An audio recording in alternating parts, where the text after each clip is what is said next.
Hello, everyone, and welcome to another episode of White Pod. My name is Harshit, and I'm the Director of Business Alliance at Wytlabs. We're a digital agency specializing in SaaS and e-commerce SEO. I've got Farah with me today. She's the Director of Marketing at Rohirrim, a leading RFP, which is basically a request for proposals, AI-powered automation platform. So big welcome to you, Farah. So glad you could Thank you, Harshit. It's good to be here. Brilliant. Now, Farah, you had a brilliant career journey so far. From product marketing to director of marketing. Can you share what initially drew you to this field, marketing field, and how your passion for data and creativity shapes your current role? So it's actually pretty funny. I'm gonna have to go back to high school, but basically, when I graduated from high school, I had like A pluses. If it sounds dirty, but I had A pluses in everything, like chemistry, physics, biology, statistics, math, so all this stuff. So when I got to college, I was an undecided major, and so I would do those career quizzes, and they're like, "Oh, what are you good at?" Like, and I was good at a lot of like nerdy things, plus like some of the creative things. So I was like, "Oh, I know I'm good at this and that." So they recommended like psychology, and I did that for a little bit, and then like music, and then I basically changed my major 5 times. It Oh, was very hard. And then finally, I talked to a career counselor, and she's like, okay, let's not talk about what you're good at. Let's talk about what you're interested in. What do you find interesting? So I was like, I really like data. Like, I love looking at numbers and charts and trying to understand what's going on. Like, to me, it's like a puzzle that I'm trying to solve. But equally, I really like creative things. Like, I love art, I love music. mhm. I feel very happy when I'm surrounded by art and music. And she's like, I think you'll have a great career in advertising. Okay. So I was like, okay, that sounds interesting. So let me start exploring that. So literally like a couple of weeks later, I was in a marketing class at university, and then our professor said that he knows a local ad agency that's looking for interns. So Okay. I applied and I got the job, and this was before I graduated from college. So I was like 21, Mhm. and basically, ever since I've been doing marketing. So I'm like one of those people who went to school for marketing, and I've been doing it my entire life. I've never done anything else, and I love it. Like I'm like one of those people that wakes up every day. I'm like, yeah, I'm excited to go to work. I just find it so interesting. Yeah, yeah. And plus, like, the creative side of things, plus psychology, these are just, added bonus, Mm-hmm. of a good marketer. So, yeah, kudos to you. And you Yeah. curiosity to explore multiple fields. So, yeah. Yeah, I was starting to get worried like around sophomore year when I still didn't have a major. I was starting to get really worried, but Yeah. then it worked out. So it all worked out in the end. Yeah, I mean, I get it. Like, till my master's, I wasn't clear whether I'm a finance guy or a marketing guy. So I took like a dual specialty, and pursued both, and these are like quite diverse subjects. So, yeah. Yeah. Yeah. All right. Now, coming back to your platform, how does your platform differentiate itself in the crowded AI market? And what are the specific unique challenges? Does it basically addresses in the diverse industry that you cater to? Yeah. So I'm going to first talk about how our product is different, what differentiates it. And then I'm going to talk about how, like, what unique challenges we solve. Yeah. So, first of all, our AI RP automation platform is the first of its kind. Like, there are a lot of competitors in this space that kind of say they do the same thing, but our technology is actually different and it's patented. So we actually hold a patent on what is called domain aware generative AI technology, which Yeah. basically means we are generative AI that's specific to an organization's data, their own database. So what happens is we ingest terabytes and terabytes of a company's data, like unstructured data, and then we use that to generate long form content. Okay. What differentiates us is one, that technology, right? Because we have a patent on it, but then also the quality of the content that we generate. It's Mhm. really high quality, it's very accurate, it's very thorough, it's very comprehensive. And it's also in the tone of voice of a company's like branding. because we know all this information from them from ingesting their data. We know how they sound and how they like to sound. Another thing is, since we work with a lot of government contractors and, Fortune 1000 companies, security is very important to them. So we have really, really high security standards. I'm not going to rattle off all the certifications, but we've certified like really high levels of security. And then the last thing is something. Oh, we have a world-class customer success team.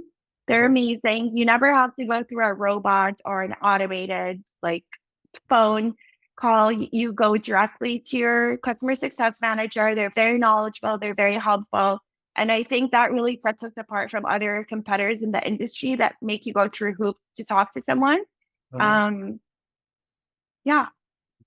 That's brilliant. Oh, let me talk about the challenges. Sorry, the second part of your question. So, basically, a lot of companies, like especially government contractors, a lot of Fortune 1000 companies, they rely on winning bids to grow their business.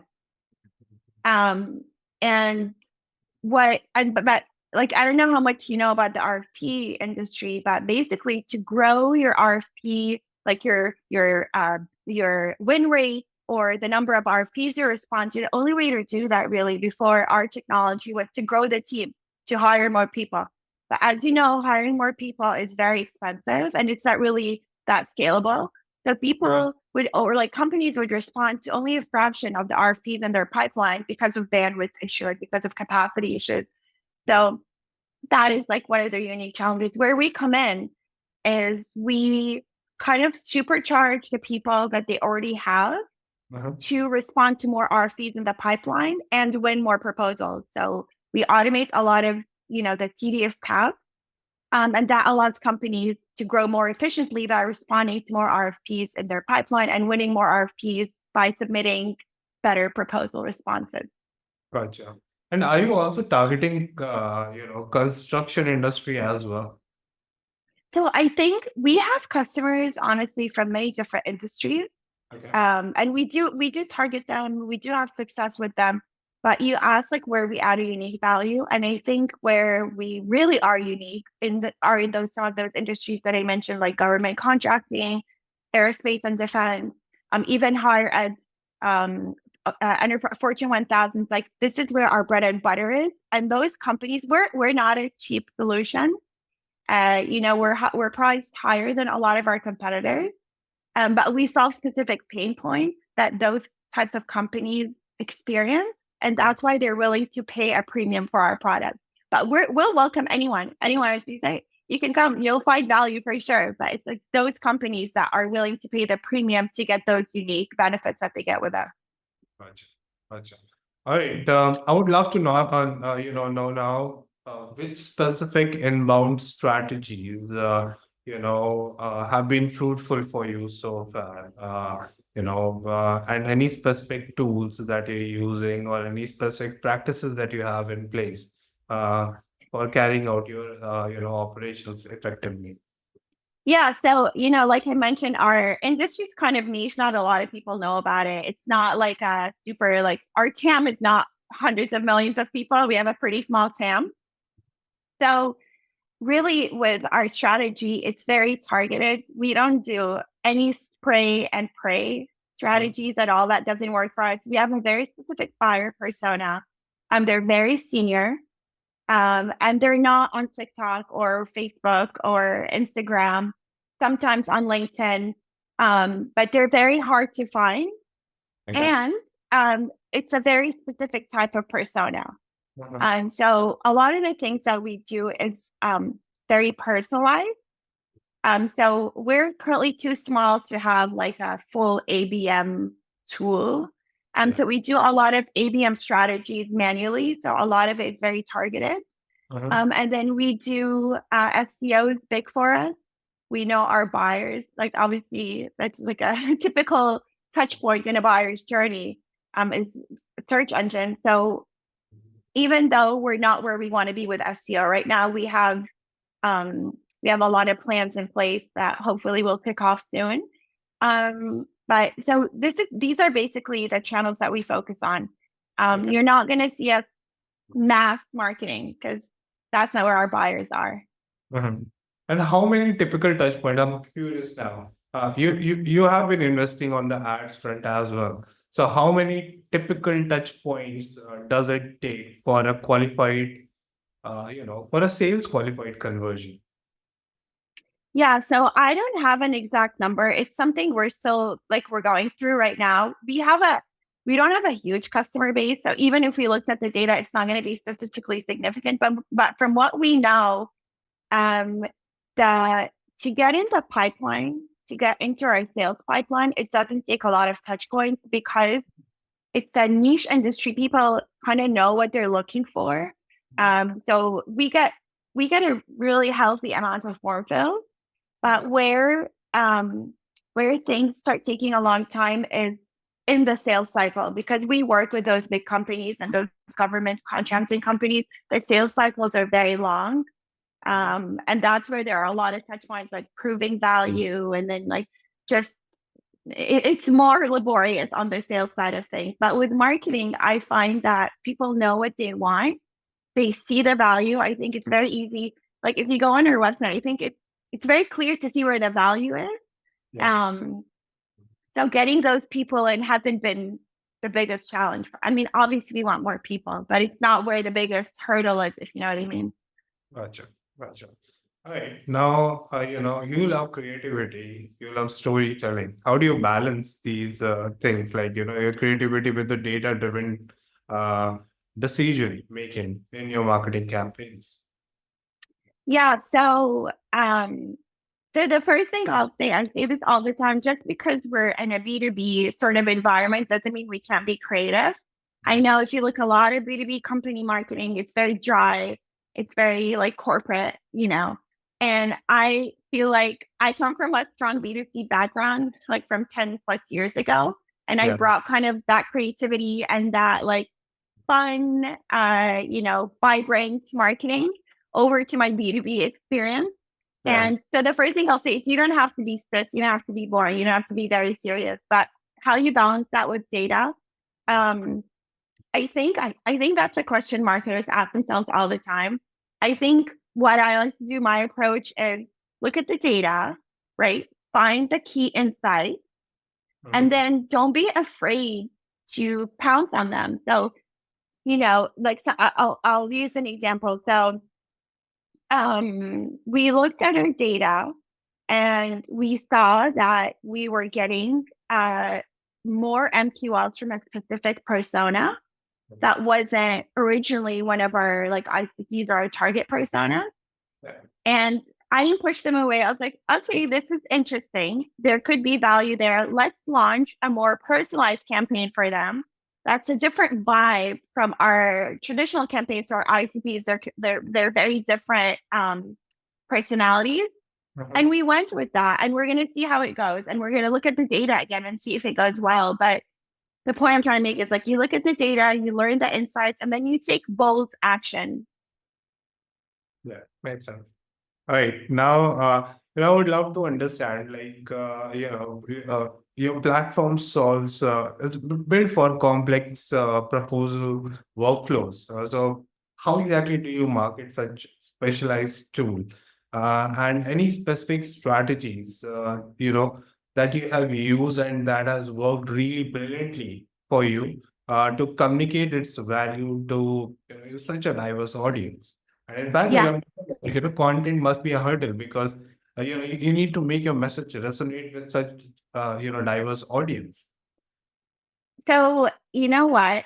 I I've worked on a lot of products in my past, Yeah. and where I find the biggest struggle with storytelling and with positioning and value props is not with complex products. I'm pretty good at taking complex information and simplifying it. Mhm. Where I find it the most difficult is when it's actually too simple, that it's hard to differentiate. It's hard to really talk about like what's special about you, what makes you different. So I've dealt with products in the past that were like commodities, not that much specialization, and I thought those were harder. With Rohirrim right now with our platform, I feel like the story writes itself. Like We know who the buyer is. We know exactly what their pain points are. And by the way, the reason we know their pain points so well is because our CEO, Steve, he used to be the person in charge of submitting RFP responses. So he did that for a really long time. And then he's like, okay, this is not fun. It's taking up a lot of my time. I'm not able to spend time with my kids on the weekend. And I'm going to build a tool to solve those pain points for myself. He's an applied AI engineer. So we know the pain points really well. And we have a product that solves those pain points. So it's very easy to tell the story, you know? This is the pain point. This is what we solve. This is how we do it. So that's the formula. But where it gets tricky is getting the message out to the right buyers. So that's been our challenge. We're still figuring that out. We're a young company. We're still figuring that out. But definitely, I would say where we've had the most success is on LinkedIn.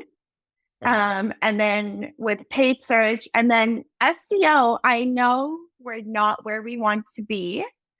But we've made a lot of progress in the past 5 to 6 months. Our SEO traffic has actually grown exponentially. So even though we're not at the destination we want to be at yet, but we're having a lot of success and we're working towards that vision that we want for SEO. But I would say those are the channels that have worked for us the most. I have a lot of plans, things I'd like to play around with. Like more content. I want to use more ABM strategies. Maybe try other social channels, but as a one-person team, I have to prioritize and move as fast as I can. I'm okay. You can take a break if you want. I have my coffee or. Okay. All right, let's continue. Tell me, Farah, you have this specialty, of personalized marketing as well as client engagement. Some of the core expertise that you have got. How do you ensure that your outreach is both, effective and meaningful in a B2B environment? What are the checklists that you have in place? So my formula is very simple. Okay. I repeat this all day long to everyone I talk to. Start with your customer's pain point. So what is your user's pain point? What are they trying to solve? And then work backwards from that. Okay. I think if you tell someone, I know this thing is very painful for you, you're going to get their attention right away and be like, yes, I see myself in that. And they were like, and this is how we can solve it for you. I feel like that instantly resonates. So I think you just need to make your users and your buyers understand that their pain points, you can solve them, and this is how you solve them. So if you start with the pain points and work backwards, I think that's how you break through the clutter. That's how your messaging is very effective. And then with client engagement, even though, there are customers now, they work with us, we still start with their pain point as we're creating more, collateral for our customers. When we have our quarterly business reviews with them and things like that, we always start with the pain points. We look at the pain points that informs our agenda, that informs what we're going to talk about. Does that make sense? Yeah, it does. And Farah, currently, I'm sure, because you're working with the limited, initial customers that you have on board, although, you've got big enterprises on board, but still, that one-to-one connection is something which is feasible, right? And I'm sure, you must be maintaining it really well. Now, as the company grows, definitely your customers, the number of customers going to grow. So, any specific strategy that you have in place? To keep them engaged and hooked with your product and have a good retention altogether. What do you think is going to work for you in this? Yeah, so I think when it comes to retaining customers, there's two things that will help with retention. One, making sure they have a great product experience and the product continues to solve their pain points. And then two, that they're getting the support they need when they need it. So I think the ways to mitigate that is one, continue to invest in our product, which is something we do all the time. It's our number one priority is to make sure our product solves our customers' pain points and that they can do it easily. Time to value is very important. So as we continue to invest in the product, there's things you can do within it to not just with functionality, but also improve the usability and the experience. So this is not something we have right now, but I know as we scale, we're going to be doing more of things like in-app messaging. So, I've used Pen in the past, I've used Aircom in the past, but things with that guides the users through the product. Yes. Intercepts them when they're confused or intercepts them when they're stuck and like tells them what to do next. So in that way, we'll make sure that the product is becoming sticky. And that they're, as long as you get value, they'll use it. But then on the other side of that, I think it's important to continue to invest in our customer success team. Yeah. Ideally, if the product is so good and it's not complicated and people are getting what they want, ideally they'll need less CS support, but they're still going to need CS support. Customers always need CS support. There's always needs that are coming up that have not been addressed by the product. So I think it's important to continue to invest in success. And my last company, they did that very well. They had a huge customer success team. And that was one of the reasons why they constantly won business and why they had a really low churn rate. Yeah. This was C event, right? That is correct. Events, yeah. So, yeah. Oh, we actually had C event also featured on our podcast sometime back. So, Do you know who the speaker was? his name is I think Mukherjee. He's the director of enterprise demand gen. Oh, okay. Yeah. So, yeah. All right. Now coming back to your platform, what are some of the biggest challenges that you have faced so far, and how have you turned those challenges into opportunities for growth? In terms of challenges, in terms of marketing or like platform functionality and In terms of marketing. oh, I think the biggest challenge for me, honestly, is because we're a younger company, we're still growing. Right now, I'm the only full-time resource in marketing. Yep. So my biggest challenge is that, I'm spread so thin, and I have a huge vision and like a huge pipeline. I keep telling people I sound like product managers. Look at them always like, oh, it's in my roadmap, it's in my backlog. I do have a really big pipeline of things I want to do, but I can't do everything because I'm a one-person team. So the biggest challenge for me has been how to make sure I'm prioritizing the right thing. Yeah. Since my time is limited, I should be spending it on the things that are going to drive the most value. And then the way I think, so I've been like getting in the weeds on a lot of things I probably haven't done in like 10 years. I'm doing a lot of things in-house. I'm doing a lot of things manually. I'm doing a lot of things myself. And really, there are things I haven't done in over 10 years. But where I think this is going to turn into a big opportunity is when I grow my team and hire more people. I found, I've grown so many teams in the past, what I found to be the fastest way to get someone up to speed and make sure they're effective is to have done their job before. So if I'm doing a job and then I like move to a new role and hire someone to fill the job that I was doing, I can get them up to speed very quickly. I can make sure we have the right KPIs in place and I can make sure that they become effective very quickly. Yeah. So I know the opportunity is there when I start hiring people. We're going to be firing on all cylinders like very quickly. The ramp's going to be very quick. Yeah. I'm sure. Does that make sense? Yeah. And, now talking about the emerging trends, specifically in AI and marketing, anything specific that you're most excited about, and how do you see, these new trends kind of like shaping the future, especially, for your marketing strategies at your organization? Yeah, I'm very excited about some of the new marketing strategies or trends. So I think the first one is personalization. If I could personalize every single thing that leaves the company, I would do that. It's not realistic, but the cool thing is with AI, there's a lot of AI platforms out there that help with, for example, finding the right users at a company, finding their information, learning more about them, and then also personalizing the content. Like there's many levels of AI tools involved in that could make this happen. And Yeah. I think just a few years ago, it was impossible and it would have taken so much longer and would have been so much more expensive to do something like this. So number one is personalization. Number two is video content. I'm a huge advocate of video content. I've produced, I don't know, 10, I don't know, not hundreds, but like dozens of videos in the past. Yeah. But the challenge that I always had was one, they were very expensive.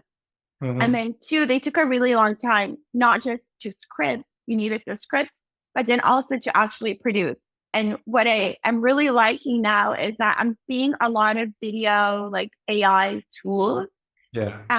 I've been doing a little bit of research. I haven't actually bought one yet. I've been doing a little bit, but there's so many out there that, you see a little bit of information and it spits out like an actual video for you or an actual script and things like that. And I think that's amazing. And I think it's going to be a game changer. I mean, we all know video content resonates better than static images. So I really think it's going to be a game changer.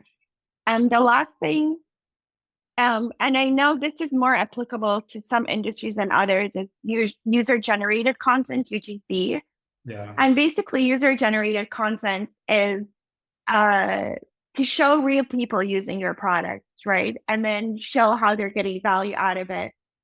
And I think that is just another form of what we traditionally called in marketing social proof, right? Sure. Is when you collect testimonials, when you collect quotes and things like that. In my industry, we're never going to see our buyers like doing unboxing video or, like on TikTok using our product and talking about it. Like, that's not going to happen. Yeah. But the next best thing is that we are going to be leveraging, and this is something we're already starting to do, is get a lot of testimonials, get quotes, co-author, like we're co-authoring blogs and articles with some of our users, doing You can case even studies with co-host them. webinars. You can What's even that? you can even co-host webinars with your customers and drive value. So I'd love to. Yeah. So, and we do have plans to host a few webinars with our customers, like in the coming months. But what I would really love to do is to have a formal webinar program where we're doing like a webinar every 2 weeks and it's running smoothly like a well-oiled machine. We're not there yet. I need to grow the team for that. But we do have plans to co-host webinars and fireside chats and things like that. Acha. Acha. Right. For basically marketers looking to innovate and push boundaries like you do, what advice would you give to them to stay ahead of the curve and maintain, creative edge as well? Yeah. So I have a few things. The first one, I've said it before, is to be bold.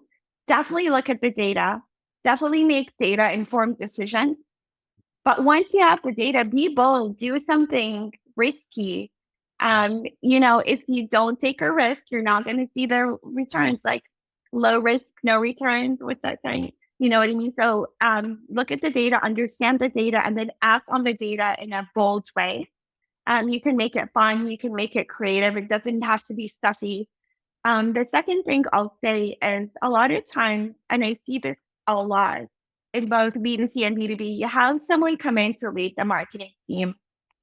And the first thing they do is they want to do a big splash. So they either spend, 70% of the marketing budget on a rebrand or on this TV ad or like this super expensive campaign just to make a big splash and show that they know what they're doing.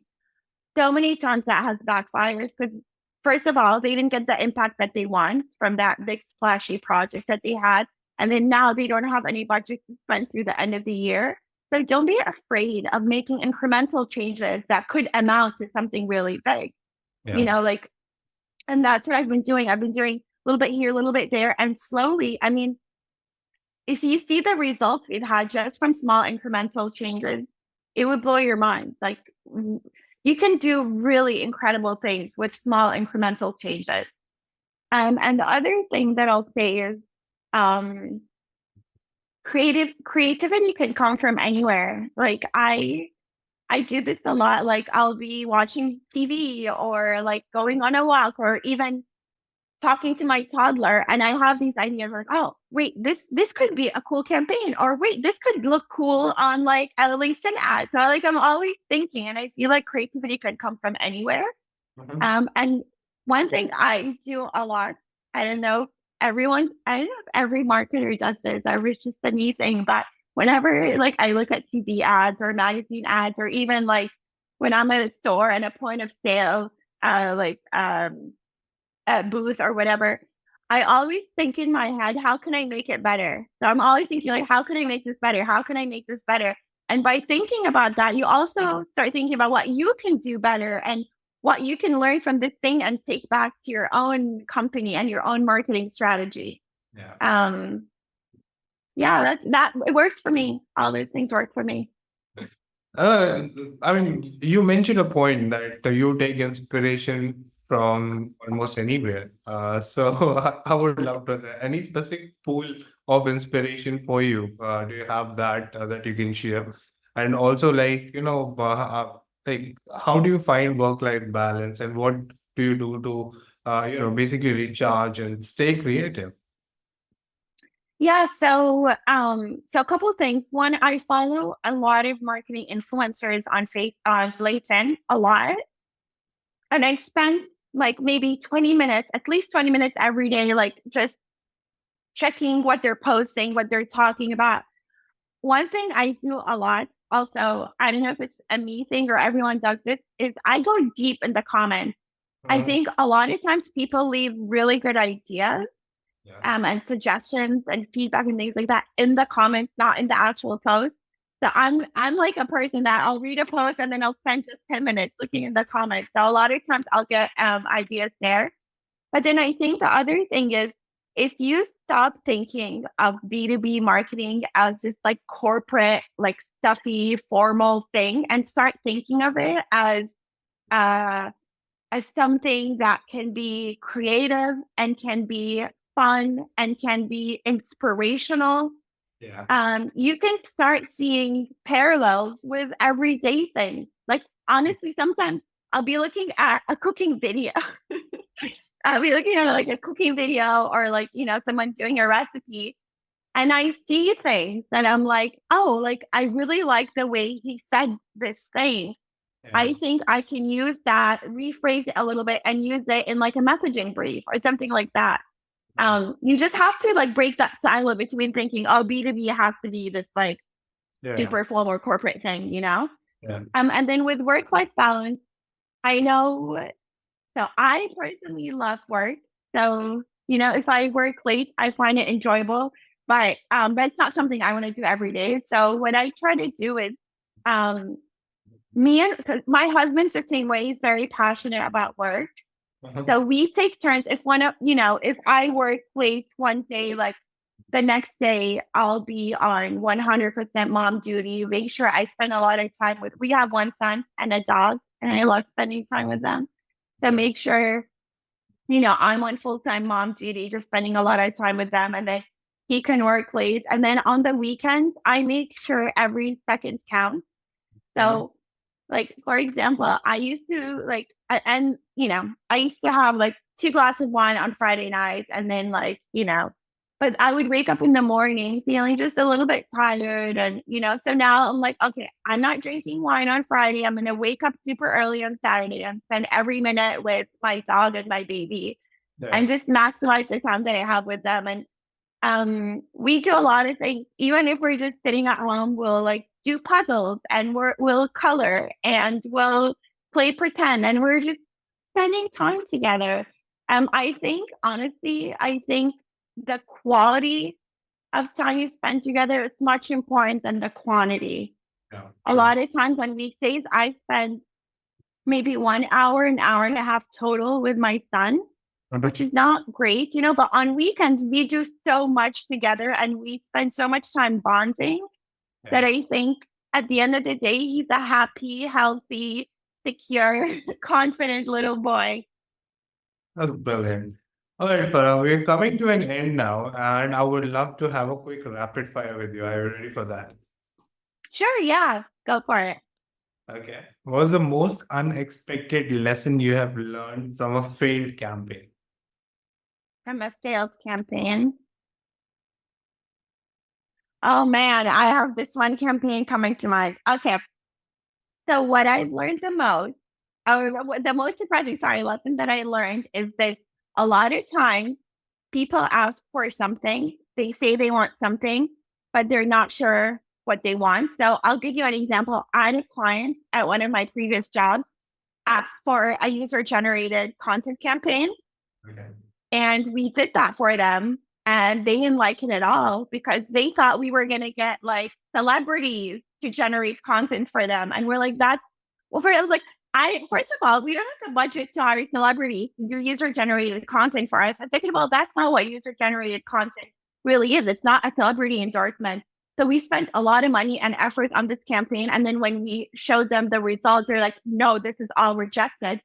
So what that made me realize, and what I've been doing very diligently since then, is when someone asks for something, ask a lot of questions, ask so many questions, and make sure they know exactly what they want and that you understand exactly what they're asking for. Yeah, in fact, setting the expectation right is also like one of the key things, so yeah.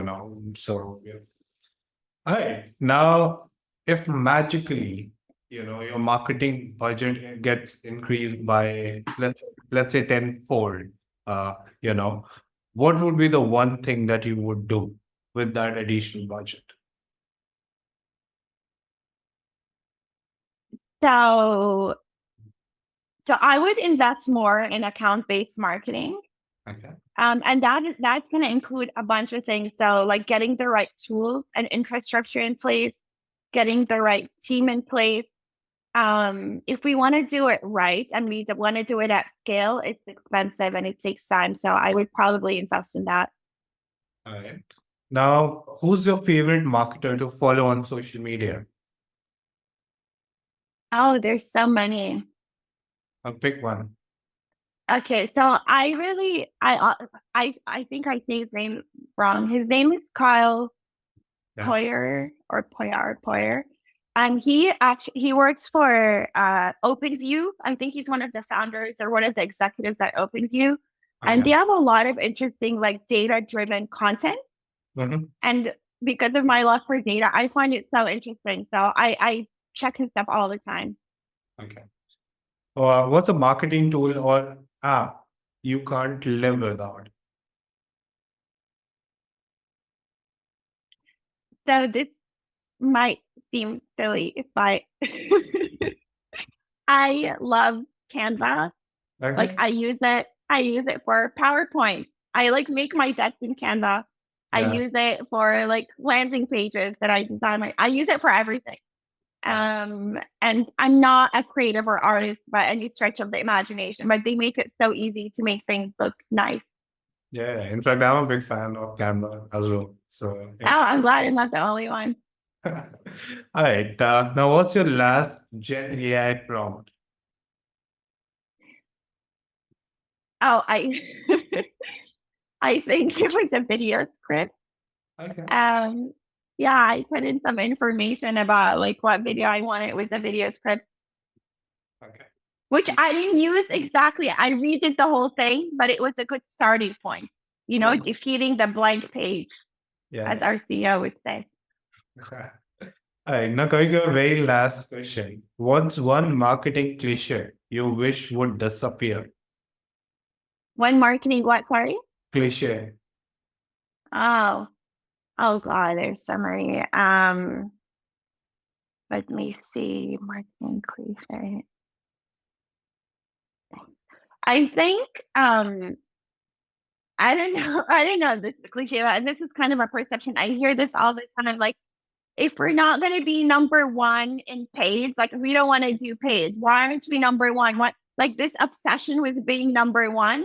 Yeah. I don't think the ROI is there, Okay. and I don't think that's not even how it works. But yeah, I would love to like kind of like get that obsession out of people's heads. Now, based on your answer, I'm going to ask you one more question. What's the most weirdest place, where you've seen an ad placement, basically? Like, what the most unusual place you have ever seen an ad? So in the toilet on the Okay. door, I can't remember what it was right now, but I remember I saw it and I was like, this is weird, but it makes a lot of sense. I didn't know if it was like toilet paper or like it was something that made sense in Hmm. that location, but it was so weird, but they did it well. Huh. All right, Farah, this was fun. Thank you so much, for Yeah, sharing, thank you. your experiences and your wisdom on this podcast and I want the platform. And really appreciate your time here with me. Thank you so Thank much. you so much. Likewise. Really appreciate it. Okay, let me just hit pause here.